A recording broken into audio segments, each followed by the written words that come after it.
अध्यापक बनने के आकांक्षी सभी सत्कारयोग साथियों को हिंदी गुरु सुरेंद्र सिंह की तरफ से सत श्री अकाल, नमस्कार, वाहेगुरु जी की फतेह। दोस्तों, इस वीडियो के माध्यम से मैं आप सबको पंजाब ईटीटी भर्ती 2364 6635 के बारे में पूरी और सटीक जानकारी देने जा रहा हूं। बहुत सारी रूमर्स विभिन्न चैनल्स पर या लोगों के द्वारा इनके विषय में फैलाई जा रही हैं। ये जानकारी कोई हवाई नहीं है, बल्कि पूरे फैक्ट्स पर आधारित है और इसका उद्देश्य सभी ईटीटी और बीएड साथियों में फैली रूमर्स, भ्रांतियों को दूर कर कैंडिडेट्स तक सही जानकारी पहुंचाना है। मैं इन दोनों भर्तियों से शुरू से आखिर तक जुड़ा हुआ हूं और कोई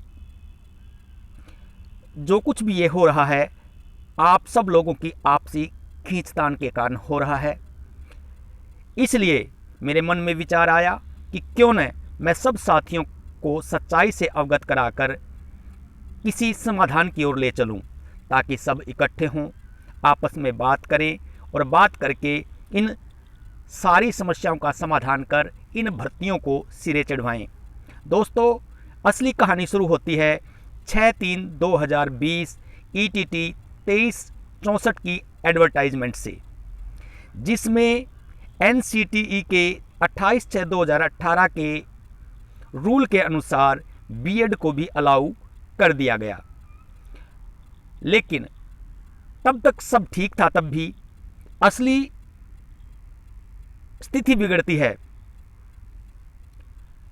सरकार के 21/7/2021 के नोटिफिकेशन से, जिससे बहुत से बीएड कैंडिडेट कोर्ट में चले गए और फिर वो सारे केस इकट्ठे होकर Jasvir Kaur versus state of Punjab LPA 798/2021 में आकर सिमट गए। तो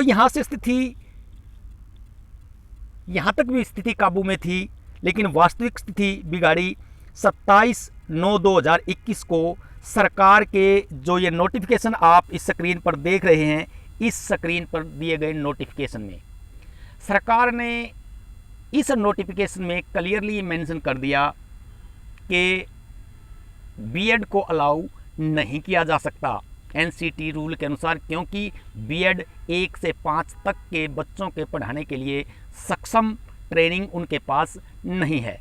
इसलिए दोस्तों, अब दो कॉन्ट्राडिक्टरी स्थिति पैदा होगी कि एक रिक्रूटमेंट प्रोसेस जो है एडवर्टाइजमेंट के अनुसार होता है, लेकिन सरकार ने इस विषय में अपनी स्थिति स्पष्ट कर दी, क्योंकि राजस्थान हाईकोर्ट, दिल्ली हाईकोर्ट, इसके अलावा कई स्टेट्स ने भी ऐसे नोटिफिकेशन जारी कर दिए कि बीएड प्राइमरी टीचर के लिए, ईटीटी के लिए एलिजिबल नहीं है।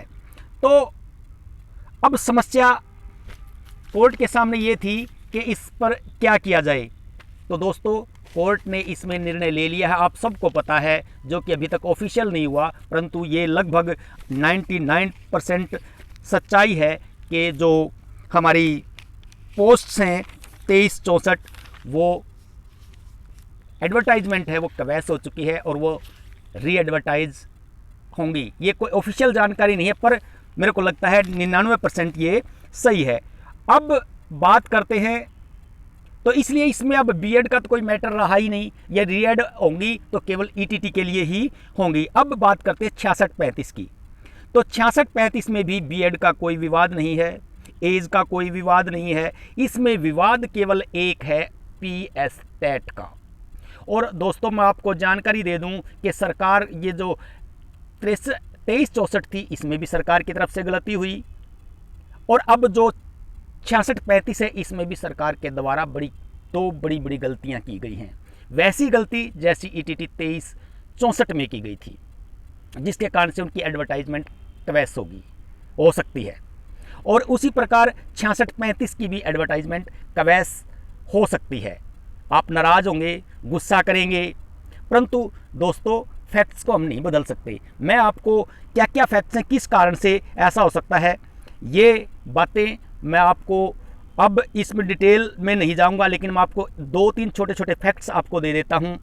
एक तो ये कि जब ये इनकी रिक्रूटमेंट प्रोसेस एजुकेशन डिपार्टमेंट द्वारा रिक्रूटमेंट बोर्ड को भेजा गया, उसके बाद पीएसटेट न करवाने का नोटिफिकेशन जारी किया गया। इससे ये बात कोर्ट में साबित की जा सकती है पीएसटेट यूनियन द्वारा कि ये पोस्ट केवल अपने चहेतों को बेनिफिट देने के लिए निकाली गई और इसलिए इनको बैन किया गया। इसके अलावा एक और है जो इसी नोटिफिकेशन जो ये आप देख रहे हैं, इसके पेज नंबर 23 पर सरकार ने एक बहुत ब्लंडर किया है, जो कृष्ण कुमार जी द्वारा एफिडेविट दिया गया है। उसमें उन्होंने कहा है कि हमारे पास 1 लाख से अधिक पीएसटेट 1 पास ईटीटी हैं, आप बताओ ऐसे कहाँ हैं।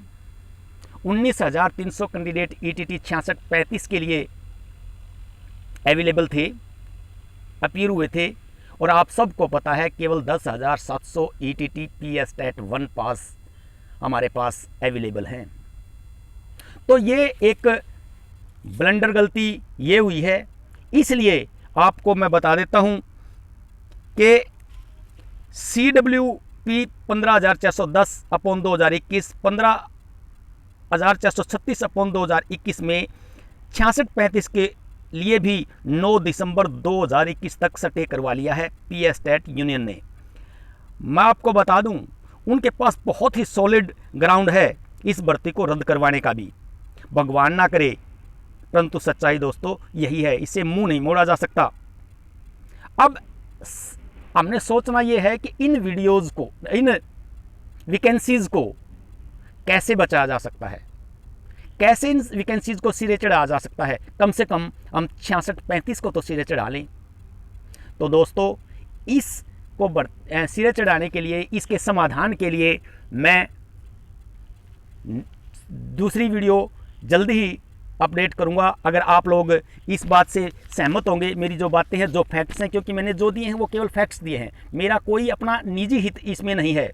अगर दोस्तों आप चाहते हैं कि मैं अपनी नेक्स्ट वीडियो में वे सारे फैक्ट्स सब रखूं, आपके सामने सारे एविडेंस रखूं जो पीएसटेट यूनियन के पास हैं, वो सारी बातें आपके साथ शेयर करूं, और यदि आप चाहते हैं कि मैं अपनी तरफ से एक समाधान पेश करूं ताकि ये 66-35 भर्ती सिरे चढ़ सके और पीएसटेट भी हो सके, और जो पीएसटेट में जिन्होंने नहीं दिया और पीएसटेट होने के बाद जो पीएसटेट यूनियन है उनका पीएसटेट भी हो सके और उनके लिए नई वैकेंसी भी आ सके, जिसमें आप जो रह जाएंगे आप लोगों में से वो भी एलिजिबल हो सकें। तो दोस्तों, बीएड, पीएसटेट यूनियन, ईटीटी पास यूनियन, ये सारी यूनियन यदि मिलकर इस विषय पर बात करें तो हमारी ये 66-35 भी सिरे चढ़ सकती है, 23-64 भी सिरे चढ़ सकती है, नई वैकेंसीज भी आ सकती हैं, बीएड का भी समाधान हो सकता है।